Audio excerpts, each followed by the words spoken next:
Big Boss season 6 contestant Sijo Bigg Boss സംബന്ധമായിട്ടുള്ള വീഡിയോകളൊക്കെ നിർത്തിയതായിരുന്നു ഞാൻ ചെയ്യുന്നത്. കാരണം ആ പരിപാടി കഴിഞ്ഞു, അത് അവിടെ തീർന്നു. അങ്ങനെയാണ്. അല്ലാതെ നമ്മൾ പിന്നെ അതിനകത്ത് ഒരുപാട് ആദ്യത്തെ ഒരു പരിപാടി കഴിഞ്ഞ് ആദ്യത്തെ ഒരു 1-2 ആഴ്ച പിന്നെ ഓരോ കോൺട്രവേഴ്സികൾ ഉണ്ടായിരുന്നു നമുക്ക് സംസാരിക്കാൻ. അത് കഴിഞ്ഞപ്പം ഇത് കഴിഞ്ഞു എന്നാണ് ഞാനും വിചാരിച്ചിരുന്നത്. പക്ഷെ അതാ ഇന്നലെ ഞാൻ സിജോ എന്ന് പറയുന്ന ആ ഒരു കണ്ടസ്റ്റന്റ് ഒരു വീഡിയോ കണ്ടു. അപ്പൊ എനിക്ക് അതൊന്ന് റിയാക്ട് ചെയ്യണമെന്ന് തോന്നി. ആദ്യമേ തന്നെ എന്റെ പൊന്ന് സിജോ ചേട്ടാ, കോപ്പിറൈറ്റ് ഒന്നും അടിച്ചു തരരുത്. നിങ്ങളുടെ വീഡിയോ ഒരു കുഞ്ഞു ക്ലിപ്പ് ഞാനിവിടെ എന്റെ സബ്സ്ക്രൈബേഴ്സിനും ജനങ്ങൾക്ക് എല്ലാവർക്കും വേണ്ടി ഞാനൊന്ന് കാണിച്ചു കൊടുക്കുന്നുണ്ട്. കുറച്ച് കാര്യങ്ങൾ സംസാരിക്കാൻ. കോപ്പിറൈറ്റ് ഒന്നും അടിച്ച് തരരുത്. എനിക്ക് കുറെ എണ്ണന്മാർ അങ്ങനെ തരുന്നുണ്ടോ ചേട്ടാ, അതുകൊണ്ടാണ് ഞാൻ ചേട്ടനോട് പറഞ്ഞത് അങ്ങനത്തെ വളരെ മോശം പരിപാടിയൊന്നും കാണിക്കരുത്. ഞാൻ പറയുന്നത് ഇഷ്ടപ്പെട്ടിട്ടില്ലെങ്കിൽ ഇഷ്ടപ്പെടാതിരിക്കാനുള്ള ചാൻസ് ഉണ്ട്. കാരണം കുറച്ച് കാര്യങ്ങൾ സംസാരിക്കാനുണ്ട്. നിങ്ങളുടെ ഇന്നലത്തെ ഒരു വീഡിയോ കണ്ടപ്പോഴത്തേക്ക് കുറച്ച് കാര്യങ്ങൾ എനിക്കൊന്ന് റിയാക്ട് ചെയ്യണമെന്ന് തോന്നി. അതായത് ഇന്നലെ സിജോ ചേട്ടൻ ഇട്ട വീഡിയോ എന്ന് പറഞ്ഞു കഴിഞ്ഞാൽ സിജോ ചേട്ടൻ ചെന്നൈയിൽ പോയി പുള്ളിയുടെ മറ്റേ ആ റോക്കി എന്ന് പറയുന്ന ഒരു വ്യക്തിയായിട്ടുള്ള ഒരു ഇഷ്യൂ ഒക്കെ നിങ്ങൾക്ക് അറിയായിരിക്കും. അതിന്റെ അകത്ത് വെച്ച് ബിഗ് ബോസിന്റെ അകത്ത് വെച്ച് റോക്കി നമ്മുടെ സിജോയ്ക്ക് ഇട്ടുള്ള ഒരു പഞ്ച് കൊടുത്തു. സിജോ ചേട്ടൻ അത് വലിയ ബുദ്ധിമുട്ടുകൾ ഉണ്ടാക്കി. പുള്ളിയുടെ ലൈഫിൽ തന്നെ പുള്ളി ഒരുപാട് ബുദ്ധിമുട്ടുകൾ ഫേസ് ചെയ്യുന്നുണ്ടെന്നൊക്കെയാണ് പറയുന്നത്. നമുക്കും കാണാൻ പറ്റും കേട്ടോ. ഞാൻ ഇന്നലത്തെ പുള്ളിയുടെ ആ ഒരു വീഡിയോയിൽ പുള്ളി ആ ഓപ്പറേഷൻ ചെയ്തതിന് ശേഷമുള്ള ആ ഒരു ഫോട്ടോ ഒക്കെ വെച്ചിട്ടുണ്ട്. മക്കളെ കണ്ടു കഴിഞ്ഞാൽ സത്യം പറഞ്ഞാൽ സങ്കടം വരും കേട്ടോ. ഇടിച്ചത് ഇവിടെ എല്ലാം കൂടി ഒരു പരുവാക്കി വെച്ചിട്ടുണ്ട്. എന്തായാലും അത് ഓപ്പറേഷൻ ചെയ്ത് കഴിയുമ്പോഴും വല്ലാതെ പ്ലേറ്റ് റിമൂവ് ചെയ്തു. പുള്ളിയുടെ വായിക്കകത്ത് ഒരു പ്ലേറ്റ് ഒക്കെ ഉണ്ടായിരുന്നു ഇവിടെ ഈ ഭാഗത്ത് എന്തോ ആയിട്ട്. അപ്പൊ അതൊക്കെ റിമൂവ് ചെയ്തതിന് ശേഷം പുള്ളി ഒരുപാട് സഫർ ചെയ്യുന്നുണ്ട്, നമുക്കത് മനസ്സിലാവും. സോ ബ്രോ, ആ ഒരു കാര്യത്തിൽ സത്യം പറഞ്ഞ എല്ലാവർക്കും ഈ ബിഗ് ബോസ് കാണുന്ന എല്ലാവർക്കും നിങ്ങളോട് ഒരു സഹതാപം ഉണ്ട്. ആ ഒരു പ്രശ്നത്തിലേക്ക് നിങ്ങൾ പോയത് കൊണ്ട്, നിങ്ങളുടെ ശരീരം ഈ ഒരു പ്രശ്നത്തിൽ വന്നതുകൊണ്ട് തന്നെ നിങ്ങൾക്ക് ലൈഫ് ലോങ് ഒരു ചെറിയ പ്രശ്നമൊക്കെ കിട്ടിയത് കൊണ്ട് തന്നെ എല്ലാവർക്കും ഒരു സങ്കടമുണ്ട്. പക്ഷെ ഒരിക്കലും നിങ്ങൾ ആ ഒരു പ്രശ്നം വെച്ച് സ്വന്തമായിട്ട് മാർക്കറ്റ് ചെയ്യാൻ നോക്കരുത് എന്റെ പൊന്നു സിജോ ബ്രോ. നിങ്ങൾ ഇപ്പൊ ഈ കാണിക്കുന്നതുകൊണ്ട് നമുക്ക് എല്ലാവർക്കും അങ്ങനെയാണ് തോന്നുന്നത്. നിങ്ങൾ നിങ്ങളുടെ ആ കിട്ടിയ ആ ഒരു പ്രശ്നം, നിങ്ങളുടെ ലൈഫിലേക്ക് ഒരുത്തൻ ഇടി തന്ന് നിങ്ങൾക്ക് വന്ന ആ ഒരു പ്രശ്നം നിങ്ങൾ ഭയങ്കരമായിട്ട് മാർക്കറ്റ് ചെയ്യാൻ ശ്രമിക്കുന്നതാണെന്നാണ് നമുക്ക് തോന്നുന്നത്. കാരണം ഈ ഒരു വീഡിയോ ഞാനിപ്പോ ഒരു ക്ലിപ്പ് കാണിച്ചു തരാം. ഇതിനകത്ത് നിങ്ങൾ വീണ്ടും ഇന്നലത്തെ വീഡിയോയിൽ നിങ്ങൾ വന്ന് ഓപ്പറേഷന് പോകുമ്പോഴും അപ്പോഴും നിങ്ങൾ റോക്കി കിട്ടാണ് കുത്തുന്നത്. അതായത് റോക്കി, ഇനി നീ വരരുത്, നീ ഇന്റർവ്യൂവിൽ വന്ന് എന്നോട് മാപ്പ് പറയരുത്, അങ്ങനെ ചെയ്യരുത്, നീ വന്ന് ആള് കളിക്കാൻ ശ്രമിക്കരുത് എന്നൊക്കെ പറയുന്നത് ഞാൻ ശ്രദ്ധിച്ചു. എപ്പോഴാണ് ഉണ്ട് ഇല്ല എന്നൊന്നും ഞാൻ പറയുന്നില്ല. അവർ അങ്ങനത്തെ പരിപാടികൾ കാണിച്ചിട്ടുണ്ട് സിജോ ചേട്ടാ, കാണിച്ചിട്ടുണ്ട്. നമ്മൾ ആരും അതിനെ സപ്പോർട്ട് ചെയ്യത്തുമില്ല, ചെയ്തിട്ടുണ്ട്. അതായത് എനിക്ക് തോന്നുന്നു അത് ഈ ലാസ്റ്റ് ഒരു ഇന്റർവ്യൂ വന്ന് അതിനുശേഷം സിജോ ഒരു വീഡിയോയും ഇട്ടു. ഇവനെ നല്ല താങ്ങിക്കൊണ്ടൊരു വീഡിയോ ഇട്ടിട്ടുണ്ടായിരുന്നു. എനിക്ക് തോന്നുന്നു കാറിൽ എന്തോ ഒരു വെള്ള ഷർട്ടൊക്കെ ഇട്ടൊരു വീഡിയോ ഇട്ടിട്ടുണ്ടായിരുന്നു. അത് ചെയ്തതിന് ശേഷം റോക്കി വേറൊരു ഇന്റർവ്യൂവിലൊന്നും പോയിരുന്ന് സംസാരിച്ചതായിട്ട് ഞാൻ കണ്ടിട്ടില്ല. സത്യമായിട്ട് എന്റെ ശ്രദ്ധയിൽപ്പെട്ടിട്ടില്ല. ഞാൻ നോക്കി, കണ്ടിട്ടില്ല. പിന്നെയും എന്തിനാണ് ചേട്ടൻ വന്നിരുന്നു? വീണ്ടും ചേട്ടൻ ഓപ്പറേഷന് പോകുമ്പോഴും ചേട്ടൻ വന്നിരുന്ന് അവനെ തെറി പറയുക. അപ്പൊ അവനാണോ മോശം, ചേട്ടനാണോ മോശം? ഇനിയിപ്പൊ അവൻ ഏതെങ്കിലും ഒരു വീഡിയോ ഇതിന് ശേഷം ചേട്ടൻ ആ വെള്ള ഷർട്ട് ഇട്ട് ആ ഒരു വീഡിയോ ചേട്ടൻ ചെയ്തതിന് ശേഷം വീണ്ടും ഇവൻ വന്നിരുന്ന് തെറി പറഞ്ഞിട്ടുണ്ടെങ്കിൽ എന്റെ പൊന്നു ചേട്ടൻ ഞങ്ങൾ ആരും കണ്ടിട്ടില്ല. കാരണം വേറൊന്നും കൊണ്ടല്ല, നിങ്ങൾ ഇടുമ്പോൾ നിങ്ങൾക്ക് കിട്ടുന്ന ഒരു വീഡിയോയുടെ വ്യൂ പോലും അയാളുടെ ഒരു ഇന്റർവ്യൂവിന് കിട്ടുന്നില്ല. ആളുകൾക്ക് താല്പര്യമില്ല. നിങ്ങൾ പിന്നെ എന്തിനാണ് തപ്പി പിടിച്ചത് കണ്ട് പിന്നെ വന്നിരുന്ന അടുത്ത വീഡിയോയിൽ പറയാതിരിക്കുന്നത്? നമ്മളാരും കാണുന്നേ ഇല്ല അവന്റെ വീഡിയോ. ഇന്റർവ്യൂ ഒന്നും കേറുന്ന പോലും ഇല്ലെന്ന് എനിക്ക് തോന്നുന്നത്. ആ വ്യക്തി വന്നിരുന്ന് കഴിഞ്ഞാൽ ഒരു ഇന്റർവ്യൂവിന് പോയി കഴിഞ്ഞു കഴിഞ്ഞാൽ ചാനലുകാർ ചിലപ്പോൾ അടുത്ത് കാണും അവന്റെ ഇന്റർവ്യൂ എടുത്ത്. കാരണം റീച്ചില്ല. പിന്നെന്തിനാണ് ചേട്ടൻ? ഇപ്പൊ നമുക്ക് മനസ്സിലാവുന്നത് എന്താണെന്ന് അറിയോ? നിങ്ങൾ നിങ്ങളുടെ ഫ്രസ്ട്രേഷൻ തീർക്കുക ഈ വന്നിരുന്ന് നിങ്ങളുടെ വീഡിയോയിലൂടെ അവരെ തെറി പറഞ്ഞ്. അത് അവൻ ചെയ്ത പരിപാടിയെക്കാട്ടിലും ഏറ്റവും മോശമായിട്ടുള്ള ഒരു പരിപാടിയാണ് ചേട്ടാ. ചേട്ടന്റെ ആരോഗ്യാവസ്ഥ വെച്ച് ചേട്ടൻ മാർക്കറ്റ് ചെയ്യാൻ ശ്രമിക്കുന്നതാണെന്ന് എനിക്ക് തോന്നുന്നത്. എന്തിനാ അങ്ങനെയൊക്കെ ചെയ്യുന്നത്? ഞാൻ ഇവിടെ ഒരു വീഡിയോ കാണിച്ചു തരാം. നിങ്ങൾ ഈ ഒരു വീഡിയോ കാണും. ഇത് കാണാത്തവർക്ക് വേണ്ടിയാണ് ഞാൻ കാണിച്ചു തരുന്നത്. അതുപോലെ തന്നെ ഈ ഒരു വീഡിയോയിൽ ഞാൻ കുറച്ച് ക്ലിപ്പ് മാത്രമേ എടുത്തിട്ടുള്ളൂ. കാരണം I respect his family. Sijo ചേട്ടന്റെ അമ്മയൊക്കെ വന്ന് കുറച്ച് കാര്യങ്ങൾ പറയുന്നുണ്ട്. അമ്മ പറയുന്നതിന് ഞാൻ 100% അമ്മ പറയുന്നതിനോട് ഞാൻ റെസ്പെക്ട് കൊടുക്കുന്നുണ്ട്. അതുകൊണ്ട് തന്നെയാണ് ഞാൻ ആ വീഡിയോ ഇവിടെ കാണിക്കാത്തത്. ബിക്കോസ് പുള്ളി പറയുന്നതിനെ നമുക്ക് വിമർശിച്ചാൽ മതി. അദ്ദേഹത്തിന്റെ അമ്മ, ഒരു അമ്മയുടെ മനസ്സെന്ന് പറഞ്ഞാൽ നമുക്ക് എല്ലാവർക്കും മനസ്സിലാവും. ആ അമ്മയുടെ വിഷമത്തിന്റെ ഇതിൽ പറയുന്നുണ്ട്. ഞാൻ അത് ഒരിക്കലും ഇവിടെ കാണിച്ചു തരത്തില്ല. അത് വൃത്തിയേട്ട പരിപാടിയായിട്ട് എനിക്ക് തോന്നുന്നുണ്ട്. സോ അതുകൊണ്ട് ഞാൻ ആദ്യമേ വെച്ചു, ആ ക്ലിപ്പ് എടുത്തു, കട്ട് ചെയ്ത് തരേണ്ട. അമ്മ പറയുന്നത് പിന്നെ വിചാരിച്ചു വേണ്ട, അത് മോശമാണ്. സോ ഞാൻ ആ പരിപാടി ചെയ്യത്തില്ല. സിജോ പറയുന്നതിനകത്ത് കുറച്ച് കാര്യങ്ങൾ ഞാൻ ഇവിടെ പ്ലേ ചെയ്യാം. അതിനകത്ത് അമ്മയെ കാണാം സൈഡിലായിട്ട്. പക്ഷെ നിങ്ങൾ നോക്കണ്ട, ജസ്റ്റ് സിജോ പറയുന്ന മാത്രം കേട്ടാൽ മതി. ബാക്കി പരിപാടി ഡ്രസ്സ് ചെയ്യിക്കും. ഞാൻ പറഞ്ഞു വന്നത്, ഇതിനെ ആഘോഷമാക്കാനായിട്ട് നമ്മൾ എന്തായാലും ഇനി സമ്മതിക്കുന്ന ഒരു പരിപാടിയില്ല. കാരണം ആഘോഷമാക്കി കഴിഞ്ഞാൽ പിന്നെ അത് കാരണം ഇത്രയൊക്കെ അനുഭവിച്ചിട്ട് ഒരു വ്യക്തി അത് ആഘോഷമാക്കി കഴിഞ്ഞാൽ അതിനെ ഒരിക്കലും നമുക്ക് സപ്പോർട്ട് ചെയ്യാൻ വേണ്ടി പറ്റില്ല. അതുകൊണ്ട് ആ പരിപാടി അവിടെ കൊണ്ട് നിർത്തിക്കോണം. ഇനി മേലാൽ ഇന്റർവ്യൂവിലാണെങ്കിലും ശരി, വേറെ എവിടെയാണെങ്കിലും ശരി, എന്തെങ്കിലും പറപ്പുമായിട്ട് വന്നു കഴിഞ്ഞാൽ കാരണം ഞാൻ ഇത്രയൊക്കെ അനുഭവിച്ചു, വീണ്ടും ഞാൻ ഓപ്പറേഷൻ ചെയ്യുന്നു, ഇതുകൊണ്ട് തീരുന്നില്ല, എനിക്ക് ഇനിയും ഫ്യൂച്ചറിൽ എൻ്റെ പ്രോബ്ലംസ്, ഇപ്പോൾ പല്ലിൻ്റെ കാര്യം ഡോക്ടർ പറഞ്ഞിട്ടാണ് പോയേക്കുന്നത്, അമ്മ സാക്ഷിയാണ്.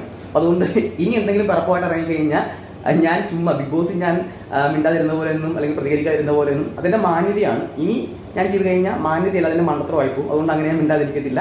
മേല അമ്മാതിരി ഊച്ചാലിത്തരമായിട്ട് ഇനി ഇറങ്ങി എനിക്കത് ഇഷ്ടപ്പെടത്തില്ല എന്ന് ഞാൻ പ്രത്യേകം ഇപ്പോൾ ഓർമ്മിപ്പിക്കുകയാണ്. ബിഗ് ബോസിൽ വെച്ച് അണ്ണൻ പറഞ്ഞത് റോക്കി എൻ്റെ സുഹൃത്തിനെ പോലെയാണ്, എനിക്ക് വലിയ പരാതിയൊന്നുമില്ല, കേസൊന്നുമില്ല എന്നൊക്കെ പറഞ്ഞു പോകുന്നതാണ്. എന്നിട്ട് ഈ പുറത്ത് വന്നിട്ട് ഓക്കെ എനിക്ക് മനസ്സിലാവും ചേട്ടാ, അവൻ വന്നിട്ട് ഇന്റർവ്യൂവിന് കയറിയിരുന്ന് കൊണ വർത്താനം പറയുമ്പോഴത്തേക്ക് ചേട്ടന് പൊളിയുന്നുണ്ട്, മനസ്സിലാക്കാം നമുക്ക്. അവനോട് ഓരോ ചാനലുകാർ ചോദ്യം ചോദിച്ചിട്ട് അവൻ പറയുന്നത്, മനസ്സിലായില്ലേ? അതിലും അവൻ നിങ്ങളെ മോശമായിട്ട് പറയുന്നുണ്ടോ? എനിക്ക് തോന്നുന്നില്ല. ഞാനൊരു ചോക്ലേറ്റ് കഴിച്ചു കേട്ടോ, അതാണ് എനിക്ക് തൊണ്ടവേദന ഭയങ്കരമായിട്ട്. അത് വിട്. അപ്പം സിജോ ചേട്ടൻ്റെ കേസ് വരികയാണെങ്കിൽ ചേട്ടൻ അതിനകത്ത് വെച്ച് പറഞ്ഞൊന്നുമല്ല ചേട്ടൻ പുറത്തിറങ്ങിയിട്ട് കാണിക്കുന്നത്. ചേട്ടൻ ഇപ്പൊ കാണിച്ചുകൊണ്ടിരിക്കുന്ന അവൻ ചെയ്യുന്നതിനെക്കാട്ടിലും വലിയ മോശം പരിപാടിയാണ്. ഇടി കിട്ടി, ഞാൻ പറഞ്ഞല്ലോ ചേട്ടൻ്റെ അവസ്ഥ നമുക്ക് മനസ്സിലാവും, ചേട്ടൻ്റെ വിഷമം നമുക്ക് മനസ്സിലാവും. നിങ്ങളുടെ ലൈഫ് ലോങ്ങിലേക്ക് നിങ്ങൾ ഈ പറയുന്ന കിട്ടിയ ഒരു പണിയാണ് അത്, നമുക്ക് മനസ്സിലാവും. അത് നിങ്ങൾ പറഞ്ഞു കഴിഞ്ഞു, ഓൾറെഡി നിങ്ങൾ ഒരു വീഡിയോയിൽ പറഞ്ഞു കഴിഞ്ഞു. ഇവന്റെ ഇന്റർവ്യൂ കഴിഞ്ഞ് ഒരു വീഡിയോയിൽ ചേട്ടൻ നല്ല അവനെ ഊക്കി വിട്ടു, നമ്മളെല്ലാരും കണ്ടതാ. ഞാനൊക്കെ ഇതെടുത്ത് റിയാക്ട് ചെയ്തിട്ടുണ്ട്. വീണ്ടും അപ്പൊ തന്നെ ചേട്ടന്റെ സൈഡിൽ കുറച്ചേ ഞാനും പറഞ്ഞിട്ടുള്ളൂ ചേട്ടന്റെ സൈഡിലെ മിസ്റ്റേക്ക്. കാരണം അവൻ കാണിച്ചതിനോട് നമ്മളൊരു പരിധിക്കുള്ളിൽ സപ്പോർട്ട് ചെയ്യത്തില്ല. പക്ഷെ എന്നാലും അതുപോലെ തന്നെ രണ്ടുപേരും for every action there is an equal and opposite reaction ഉണ്ടല്ലോ. ചേട്ടൻ ചൊറഞ്ഞു കിട്ടി, അത് വിട് പോട്ടെ, ഇനി അതിനകത്തോട്ട് നമുക്ക് പോകണ്ട. പക്ഷെ ഇപ്പൊ നിങ്ങൾ ഈ കാണിക്കുന്നത് വീണ്ടും വന്നിടുന്ന വീഡിയോയിലല്ല, എനിക്ക് ഇനി ഓപ്പറേഷൻ കഴിഞ്ഞ് ചേട്ടൻ ഇടുന്ന വീഡിയോയിലും ഉറപ്പായിട്ടും ഇനിയും ചേട്ടൻ ഈ ഓപ്പറേഷൻ കഴിഞ്ഞപ്പോൾ ഈ വീഡിയോയിൽ തന്നെ കാണിക്കുന്നുണ്ട് ചേട്ടൻ ഇറങ്ങി, പക്ഷെ സംസാരിക്കാൻ വയ്യ. അടുത്ത വീഡിയോയിൽ നിങ്ങൾ ഇനിയും വീണ്ടും വന്നിരുന്ന് ഈ റോക്കി എന്ന് പറയുന്ന ആ ഒരു തെണ്ടിയെ നിങ്ങൾ കുത്താൻ നിന്ന് കഴിഞ്ഞ് കഴിഞ്ഞാൽ ചേട്ടാ നിങ്ങളുടെ വില തന്നെ പോകും, ഉറപ്പായിട്ടും നിങ്ങളുടെ വില തന്നെ ഇടിഞ്ഞു പോകും. കാരണം എന്തിനാണിത്? എന്തോ ഇത് ഒരു റോക്കിയും ഒരു സിജോയും മാത്രമേ ഉള്ളൂ ബിഗ് ബോസിൽ നിന്ന് പുറത്തേക്ക് ഇറങ്ങിയത്. ഇല്ലെങ്കിൽ സിജോ എന്താ അവനെ വെച്ചങ്ങ് ജീവിക്കാൻ പോവാണോ ഇനി? അവൻ വീണ്ടും ഇന്റർവ്യൂവിൽ വന്ന് ആളാവുന്ന പറഞ്ഞു. അവൻ പറയുന്നതിനെ ജനങ്ങൾ എങ്ങനെ എടുക്കുന്നത് നിങ്ങൾക്ക് അറിയാം സിജോ ചേട്ടാ. അപ്പൊ പിന്നെ നിങ്ങൾ എന്തിനാണ് നിങ്ങൾ അവത്തെ പിടിച്ച് പിന്നെയും മനസ്സിലാവുന്നില്ല അത്. അതാ എനിക്ക് സീരിയസ്ലി അതാ മനസ്സിലാവാത്തത്. ശരിക്കും റോക്കിയുടെ അത്രയും തന്നെ താന്നു പൊക്കോണ്ടിരിക്കുക സിജോ എന്ന് പറയുന്ന വ്യക്തി. ഈ ഒരു കേസിൽ ജനങ്ങൾക്ക് നിങ്ങളോട് വെറുപ്പാവും മിസ്റ്റർ സിജോ, നിങ്ങൾ ഈ പരിപാടിയിലും കാണിച്ചുകൊണ്ടിരുന്നു കഴിഞ്ഞാൽ. തീർന്നതിനെ പറ്റി വീണ്ടും ബാക്കിയും കൂടെ. ഇപ്പം ഞാൻ എൻ്റെ ഡ്രസ്സ് ചേഞ്ച് ചെയ്യണം. ഞാൻ കൂടുതൽ പറഞ്ഞു കഴിഞ്ഞാൽ ഇനിയിപ്പോൾ എൻ്റെ വയറുന്നൊക്കെ ചിലപ്പോൾ തെറിയായി പോകും, അതുകൊണ്ട് ഞാൻ ഇപ്പം മിണ്ടുന്നില്ല. അപ്പോൾ എൻ്റെ ഡ്രസ്സ് ഞാൻ ചേഞ്ച് ചെയ്യുകയാണ്. ഡ്രസ്സ് ചേഞ്ച് ചെയ്തിട്ട് ഞാൻ നേരെ സർജറിക്ക് കയറാൻ വേണ്ടി പോവുകയാണ്. ഞാനിത് വളരെ കൂളായിട്ടാണ് ഇപ്പോൾ എടുക്കുന്നത്. കാരണം ഓവറായിട്ട് ടെൻഷൻ അടിച്ചു കഴിഞ്ഞാൽ എനിക്ക് പ്രത്യേകിച്ച് ഒരു ഗുണവുമില്ല, എനിക്കതൊരു ലോസ് മാത്രമേ ഉണ്ടാവുള്ളൂ. ഞാനപ്പോൾ അതിനെ പോസിറ്റീവായിട്ട് എടുക്കുന്നു. എൻ്റെ സർജറി ആയിട്ട് കൂടിയും ഡോക്ടർ ഇപ്പോൾ വന്നിട്ട് എൻ്റെ പല്ലിന് നാളെ ഫ്യൂച്ചറിൽ ഇഷ്യൂ ഉണ്ടാകാൻ ചാൻസ് ഉണ്ടെന്ന് പറയുമ്പോൾ പോലും ഞാൻ അതിനെ കൂളായിട്ടാണ് ഇപ്പോൾ എടുക്കുന്നത്. ആ രീതിയിൽ ഞാൻ മുന്നോട്ട് പോകാൻ ആഗ്രഹിക്കുന്നു. വീണ്ടും ഞാൻ ഒരിക്കൽ കൂടെ പറയുകയാണ്, പിറപ്പുമായിട്ട് ഇറങ്ങിയേക്കരുത്. പിറപ്പുമായിട്ട് ഇറങ്ങിക്കഴിഞ്ഞാൽ ഞാനത് ചെറുതായിട്ടൊന്ന് നിർത്തുമെന്ന് വിചാരിക്കരുത്. ടപ്പ എന്ന് പറഞ്ഞ് ഞാൻ പൊട്ടിച്ച് കളയും. അത് മൊത്തത്തിൽ അങ്ങ് അതപടമായിരിക്കും ഞാൻ ഇന്ന് ചെയ്യാൻ വേണ്ടി പോവുക. ആ പരിപാടിയിലേക്ക് എന്നെ ഫോഴ്സ് ചെയ്ത് അവിടേക്ക് എത്തിക്കരുത്, നിർത്തിക്കോണം. അപ്പോൾ ഞാൻ എന്തായാലും സർജറിക്ക് വേണ്ടി പോവുകയാണ്, ഡ്രസ്സ് ചേഞ്ച് ചെയ്യാൻ വേണ്ടി പോകണം.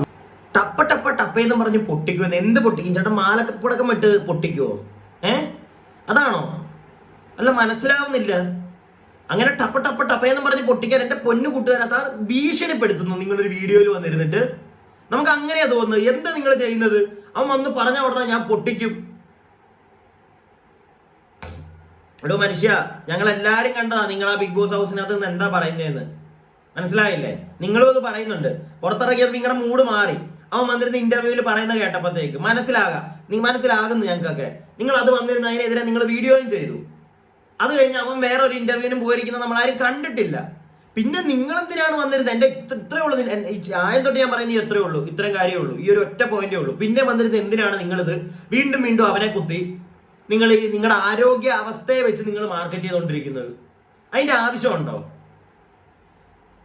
അതിനോട് ഒരിക്കലും യോജിക്കാൻ പറ്റുന്നില്ല സിജോ ചേട്ടാ, എന്തൊക്കെയാണെന്ന് പറഞ്ഞാലും. ഇതിന് ശേഷം സിജോ ചേട്ടൻ്റെ അമ്മ കുറച്ച് കാര്യങ്ങൾ പറയുന്നുണ്ട്. സത്യം പറഞ്ഞു കഴിഞ്ഞാൽ അത് കേട്ടപ്പം അമ്മയുടെ നമുക്ക് മനസ്സിലാകും. ഞാൻ ഇപ്പോഴും പറഞ്ഞല്ലോ, സിജോ ചേട്ടൻ്റെ ഈ ഒരു അവസ്ഥ, ഇങ്ങനെ പുള്ളിയുടെ ആ ഒരു ഫേസ് ഒക്കെ പുള്ളി കാണിക്കുന്നുണ്ട് ഇത് കഴിഞ്ഞപ്പോൾ. അയ്യോ സത്യം പറഞ്ഞു കഴിഞ്ഞാൽ അത് കണ്ടു കഴിഞ്ഞാൽ നമുക്ക് വിഷമം തോന്നും കേട്ടോ. എന്തൊക്കെയാണെങ്കിലും ഇച്ചിരി മഞ്ചപ്പറ്റുള്ളവന് വിഷമം തോന്നി, എനിക്കതൊരു സങ്കടം തോന്നി. മുഖമൊക്കെ അങ്ങ് വല്ലാതിരിക്കുന്നു പുള്ളിയുടെ. പക്ഷെ ആയിക്കോട്ടെ, നമുക്കൊക്കെ എല്ലാവർക്കും അതിനകത്ത് സങ്കടമുണ്ട്. പക്ഷേ ഈ ഒരു പരിപാടിയും കൊണ്ട് ഇനി ചേട്ടനെ ഇറങ്ങാതിരിക്കുക. നിങ്ങളുടെ ആരോഗ്യനിലയും അവനെ കുത്തിയും ഒരു സെൽഫ് മാർക്കറ്റിംഗ് പരിപാടിയായിട്ട് ഇറങ്ങാതിരിക്കുക. അത് വളരെ ചീപ്പായിട്ട് തോന്നുന്നുണ്ട് പലർക്കും.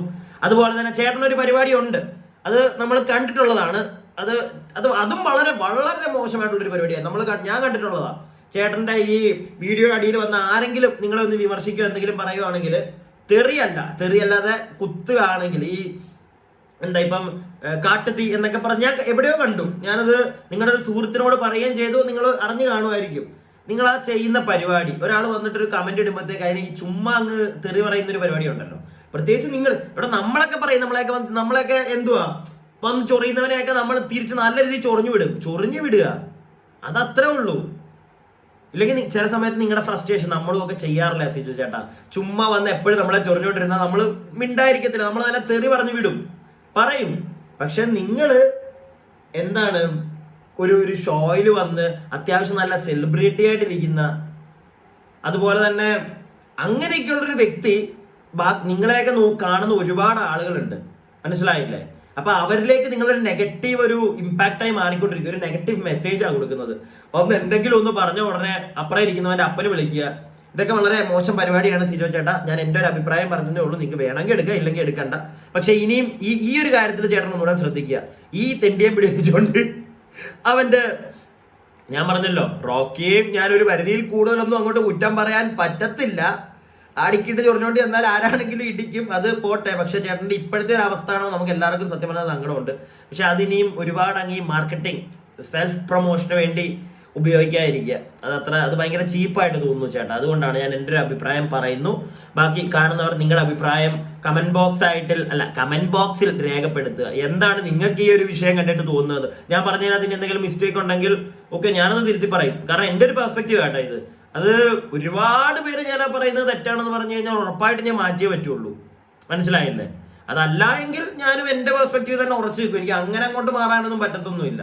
തെറ്റുണ്ട് എന്നൊരു 99% ആൾക്കാർ പറയുകയാണെങ്കിൽ ഞാനൊക്കെ ഒന്ന് ചിന്തിക്കും, ശരിയാണോ, ഇനി എന്തെങ്കിലും തെറ്റുണ്ടോ, അത് ഞാൻ ചിന്തിക്കാം. അല്ലാതെ എൻ്റെ ഈ ഒരു നിലപാടൊന്നും മാറ്റാൻ എന്നെ കിട്ടത്തില്ല. എന്താണെങ്കിലും നിങ്ങൾ കമന്റ് ബോക്സിൽ പറയുക. വീഡിയോ ഇഷ്ടപ്പെട്ടിട്ടുണ്ടെങ്കിൽ ലൈക്ക് ചെയ്യുക.